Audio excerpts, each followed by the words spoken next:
साथियों नमस्कार। स्वागत करते हैं आप सभी का आपके अपने चैनल आर्यम स्टडी 24/7 में। तो साथियों, भारतीय अर्थव्यवस्था के क्रम में आज का हमारा 5वां टॉपिक है भारत में नियोजन। तो इससे संबंधित जो भी महत्वपूर्ण प्रश्न हैं उनकी चर्चा इस वीडियो में करेंगे। तो चलिए साथियों, शुरू करते हैं बिना देरी के प्रश्नों को। तो पहला प्रश्न आपकी स्क्रीन पर दिख रहा होगा। भारत में योजना से संबंधित सबसे पहला विचार प्रस्तुत करने का श्रेय किसे जाता है? तो ये एम विश्वेश्वरैया को जो है जाता है।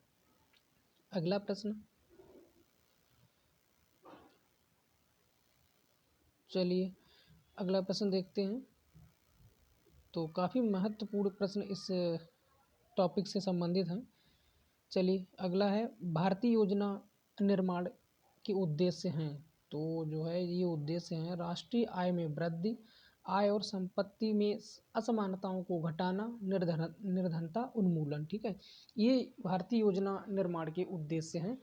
और अगला महत्वपूर्ण प्रश्न है आपका, भारत में योजना की अवधारणा कब स्वीकार की गई थी? तो 1950 में जो है योजना की अवधारणा को स्वीकार किया गया था। और पंचवर्षीय योजना बनाने की जिम्मेदारी किसकी है? तो ये योजना आयोग की है। महत्वपूर्ण प्रश्न, आगे बढ़ते हैं। तो इसमें आपका जो अगला प्रश्न है, पंचवर्षीय योजना की ड्राफ्ट रूपरेखा का अनुमोदन कौन करता है? तो राष्ट्रीय विकास परिषद के द्वारा जो है इसकी जो है ड्राफ्ट रूपरेखा का अनुमोदन किया जाता है। अगला प्रश्न है, पंचवर्षीय योजना का अंतिम प्रारूप कौन प्रस्तुत करता है? तो ये भी आपका राष्ट्रीय विकास परिषद है। अगला है, आर्थिक नियोजन विषय है। तो आर्थिक नियोजन जो विषय है वो समवर्ती सूची का है। ठीक है। अगला है, भारत में नियोजित आर्थिक विकास का शुभारंभ कब हुआ था? तो ये आपका हो जाएगा 1951 में। अगला है, भारत सरकार ने एक पृथक विभाग जिसे नियोजन एवं विकास विभाग कहा जाता है कब खोला था? तो ये 1944 में खोला गया था। और अगला है, राष्ट्रीय योजना समिति की स्थापना कब की गई थी? तो ये 1938।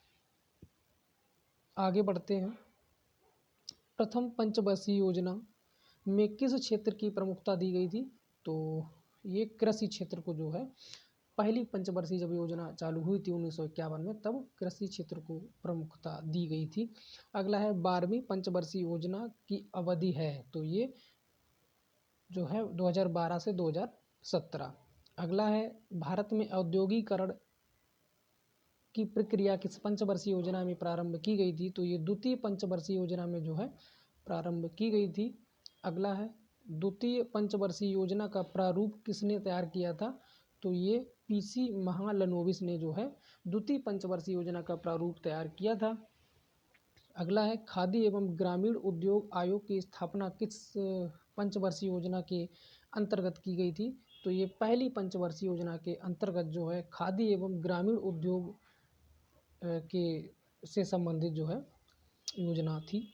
अगला प्रश्न है आपका, उद्योगों के विकास तथा औद्योगिकरण की रणनीति किस योजना का अंग थी? तो ये द्वितीय, ठीक है, दूसरी योजना का अंग थी। अगला है, भारत में योजना के आरंभ से किसी भी पंचवर्षीय योजना में अनाच्छादित कुल वर्षों की संख्या है। तो ये 6 वर्ष। अगला है, भारत में योजनावकाश था। तो ये 1966 के जो है सूखे के पश्चात, 1966 में सूखा पड़ा था, उसके पश्चात जो है योजना अवकाश माना जाता है। अगला है आपका, भारत सहायता क्लब की स्थापना किस पंचवर्षीय योजना की अवधि के दौरान की गई थी? तो ये आपकी द्वितीय पंचवर्षीय योजना के दौरान जो है भारत सहायता क्लब की स्थापना की गई थी।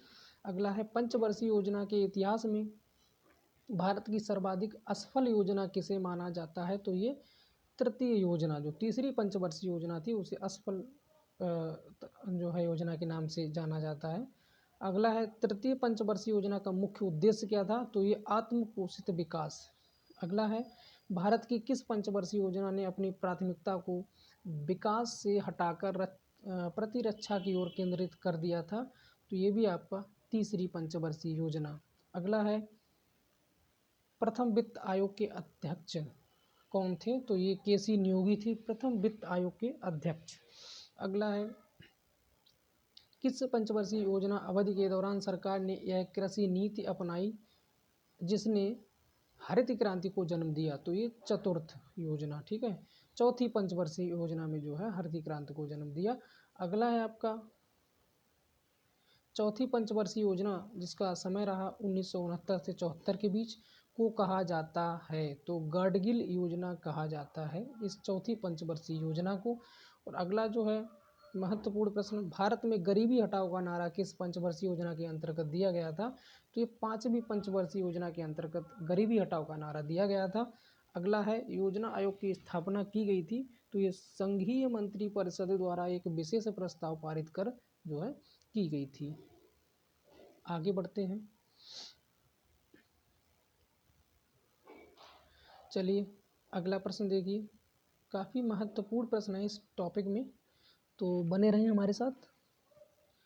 अगला प्रश्न है, राष्ट्रीय विकास परिषद का अध्यक्ष होता है, तो ये प्रधानमंत्री होता है।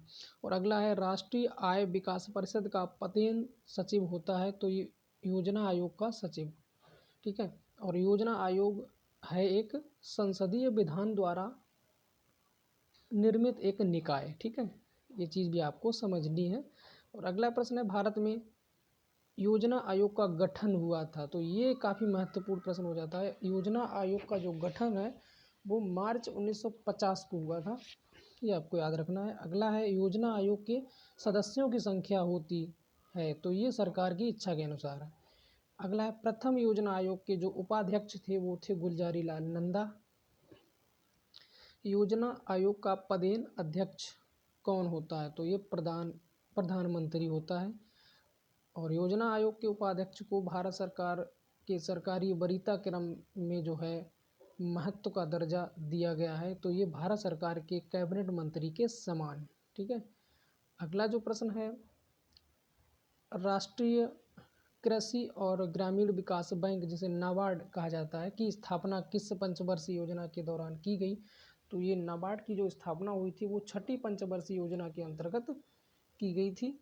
इसी के साथ आगे बढ़ते हैं, आर्थिक नियोजन एक अनिवार्य अभिलक्षण है, तो ये समाजवादी अर्थव्यवस्था का जो है अभिलक्षण है।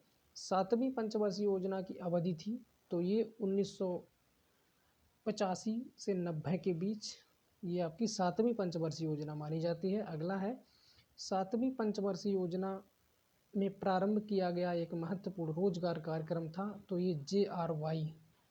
अगला है, आठवीं पंचवर्षीय योजना की जो अवधि है वो है 1992 से 1997। अगला प्रश्न आपका, अर्थव्यवस्था के विकास के लिए केंद्रीकृत नियोजन सर्वप्रथम कहाँ अपनाया गया, तो ये पूर्व सोवियत संघ में जो है अपनाया गया। अगला है, भारत में वित्त आयोग के गठन का प्रावधान संविधान के किस अनुच्छेद में है, तो ये अनुच्छेद 280। काफ़ी महत्वपूर्ण प्रश्न। अगला है आपका, राष्ट्रीय विकास परिषद का गठन, तो राष्ट्रीय विकास परिषद का गठन किस वर्ष किया गया था, तो ये 1952 में किया गया था। और अगला है, भारत की पंचवर्षीय योजना के संदर्भ में औद्योगिकरण के ढांचे में परिवर्तन के अंतर्गत भारी उद्योग का महत्व कम करते हुए आधारिक संरचनाओं पर बल देने की शुरुआत किस योजना से की गई, तो ये आपकी की गई थी 10वीं योजना से। अगले प्रश्न को देखते हैं, तो इसमें है, वित्त आयोग का गठन किया जाता है, तो ये 5 वर्ष के लिए किया जाता है। 14वें वित्त आयोग के अध्यक्ष कौन थे, तो डॉक्टर YV रेड्डी, ये 14वें वित्त आयोग के अध्यक्ष थे। 15वें वित्त आयोग के अध्यक्ष नियुक्त किए गए थे, ये NK सिंह, ठीक है, ये चीज़ें आपको याद रखनी है। अगला प्रश्न है, केंद्र एवं राज्य के बीच वित्तीय विवादों को निपटारे हेतु मुख्य एजेंसी, तो ये वित्त आयोग, ठीक है। वित्त आयोग मौद्रिक नीति तैयार करता है। अगला है, किस पंचवर्षीय योजना के दौरान आपातकाल लगाया गया था, नए चुनाव हुए थे और जनता पार्टी चुनी गई थी, तो ये 5वीं पंचवर्षीय योजना की बात है। अगला प्रश्न आपका है, राष्ट्रीय विकास परिषद का गठन जिस तिथि को हुआ था वह थी 6 अगस्त 1952, तो 6 अगस्त 1952 को राष्ट्रीय विकास परिषद का गठन हुआ। अगला है, वित्त आयोग के अध्यक्ष के लिए जरूरी है कि वह सार्वजनिक मामलों में अनुभव वाला व्यक्ति हो। अगला है आपका, राष्ट्रीय नियोजन में रोलिंग प्लान की अवधारणा लागू की गई थी, तो ये जनता सरकार के द्वारा जो है लागू की गई थी। अगला है, भारत में योजना अवकाश की अवधि थी, तो ये 1966 से 1969 के बीच की जो है भारत में योजना अवकाश की अवधि को माना जाता था। और इसी टाइम पे बताया गया था कि सूखा जो है पड़ा था, उसी के बाद ये अवकाश घोषित हुआ था। 11वीं पंचवर्षीय योजना का उद्देश्य था समाविष्ट आर्थिक वृद्धि। अगला प्रश्न, 20 सूत्रीय आर्थिक कार्यक्रम प्रथम बार किस वर्ष प्रारंभ किया गया था? तो ये 1975 में किया गया था। तो साथियों बाकी के प्रश्नों को करेंगे पार्ट 2 में।